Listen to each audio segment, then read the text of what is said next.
Right, well, we might as well catch the Pedro ISC, the music of Pyro, Star Citizen Alpha 4.0, Mr. Pedro Camacho, the god tier composer, as I said earlier, along up there with the greats, the John Williams, the Hans Zimmers, the Howard Shaws. He's the guy behind Star Citizen's music. And he's the reason so many of us love this game and are drawn in to the game and to the trailers and to the Star Citizen CitizenCon presentations. You know, half the bloody work is Pedro Camacho. The game wouldn't be anywhere near as good without him, and I don't think it would be anywhere near as successful without him. So I'm going to ask you the easiest question in the whole world, Pedro. What does music mean to you? Music for me, since I was very young, is like breathing. It's been a good friend over many years. I couldn't imagine myself living without creating music. It's just wow. Extremely important to me. What a legend. What a great way to open.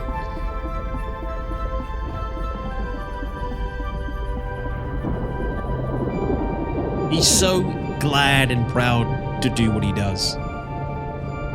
And I think everybody recognizes that. Majestic, dreamy, and adventurous.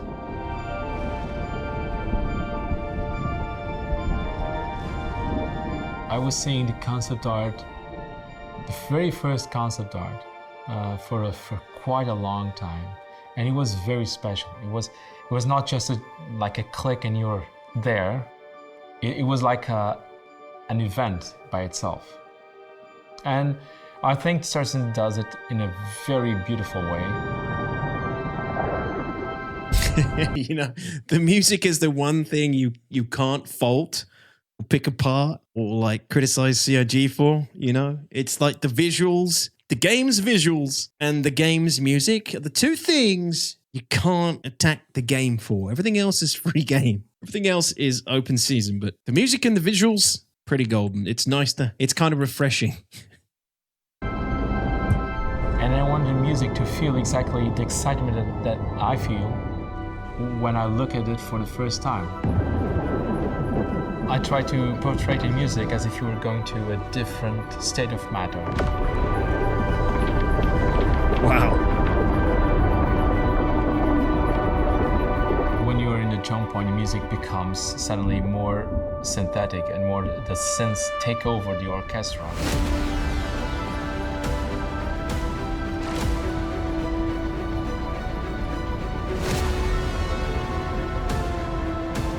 God damn. You just get goosebumps, don't you? You're somewhere else where laws of physics don't really apply.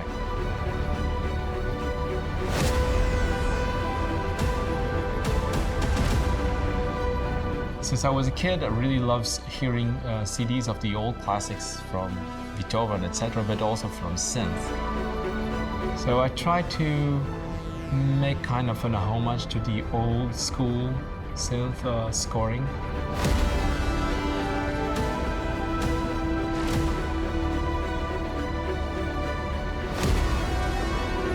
It just made sense to use that on... Like, if you compare that to some Hans Zimmer tracks, you know, like Inception, he's up there, man. He's up there at that caliber. And I'm not a composer. I don't know a huge amount about that world and music. I know what I love. I'm very familiar with lots of film music and movie soundtracks and things.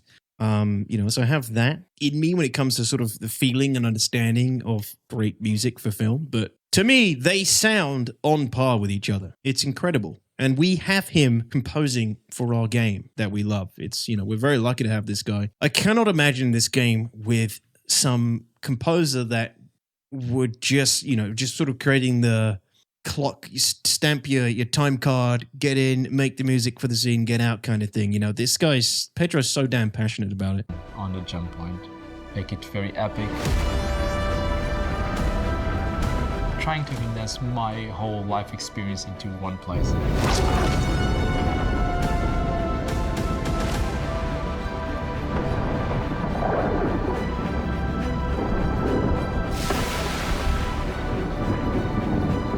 Yeah, the game needs an epic composer, and it has it, and he's had it from the beginning. Pedro's been there from the very beginning. We believe that having one single track for a planet, it's not enough.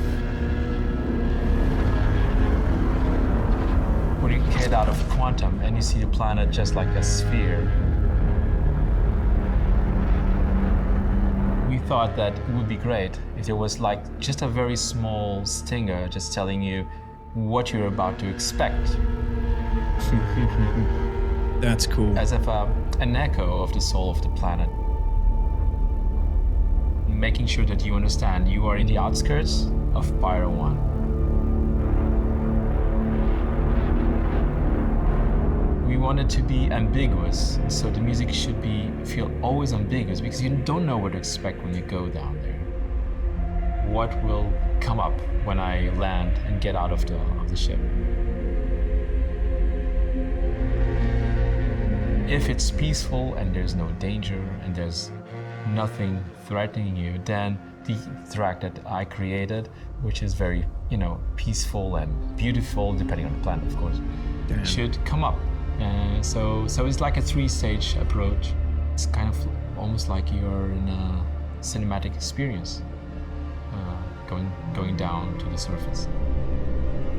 Man, if I could actually play 4.0 for an extended period of any time, I would be running with the music on. I dedicate some time to turning the music on for 4.0 and just enjoying it. But since 4.0 is such a mess, I can't get to experience any of this yet, really.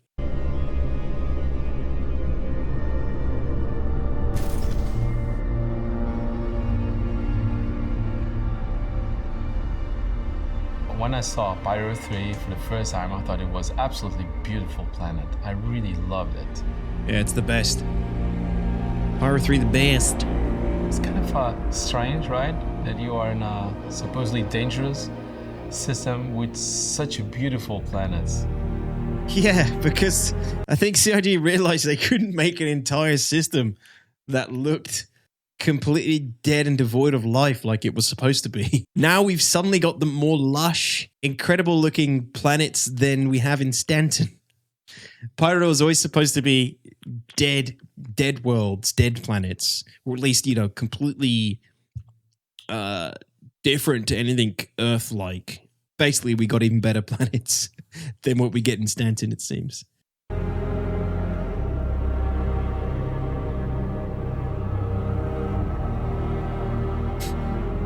This is the planet where I believe we should merge orchestra with synths and vocals and just create a classy but modern experience.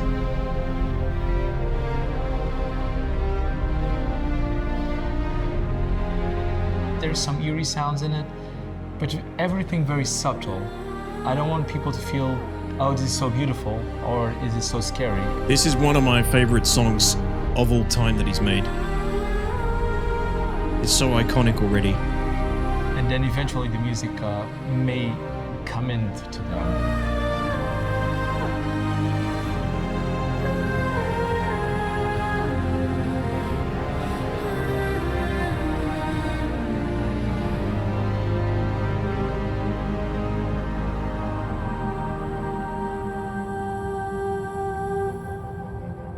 Pyro 4.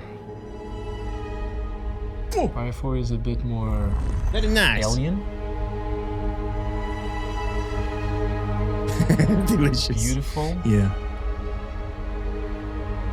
And free. Haven't really been here much yet. I don't know people to feel slightly uneasy, but still admire the beauty of Pyro 4. And make sure people understand we are in a very alien world. Yeah, I hear that, Gorth.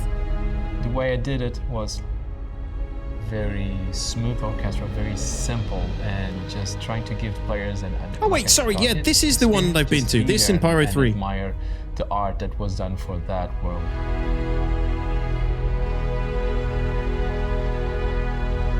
Oh, dude, his stuff for Castra is going to be insane.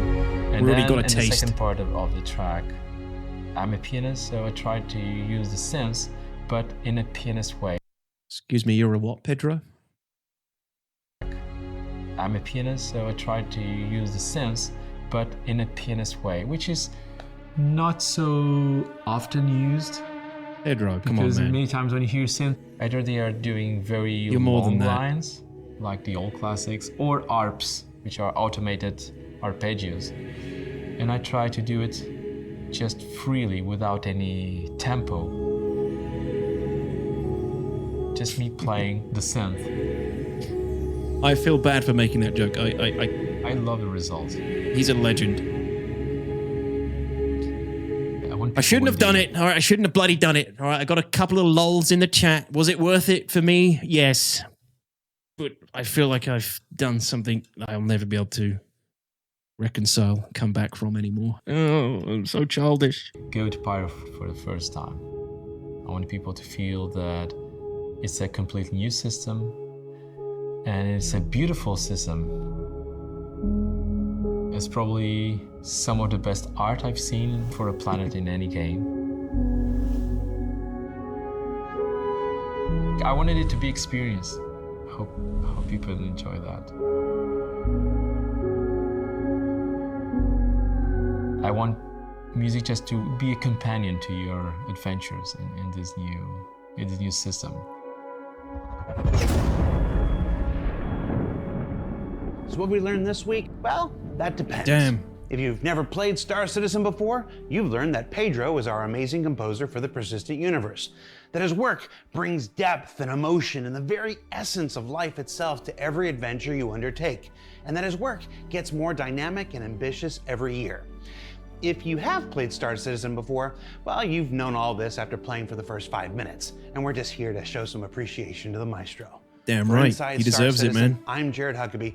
Thanks for letting us share the people and process of game development with you, and we'll see you all here next week. Incredible. Very, very nice. Is there something at the end here? No, damn it. Man, awesome. I love that. That was a nice little bit of, what's the word? Homage to Pedro. And I've said this before, you know, in the early days when I backed Star Citizen, very beginning, you know, 2014, early 2015, man, I would open up that launcher and the launcher would have that main theme music. And I would just sit there and just leave it open and listen to the whole music play through. And I would imagine, chat, I would imagine all the incredible things I'm going to do in this video game one day. And if Pedro didn't make that music and that wasn't part of the launcher, I might not even be here. I might not even be backing this game still.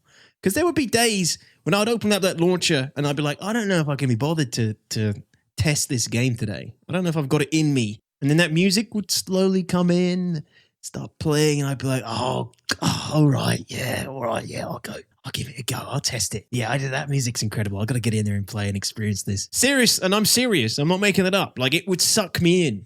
And that's incredible. That's an incredible bit of power.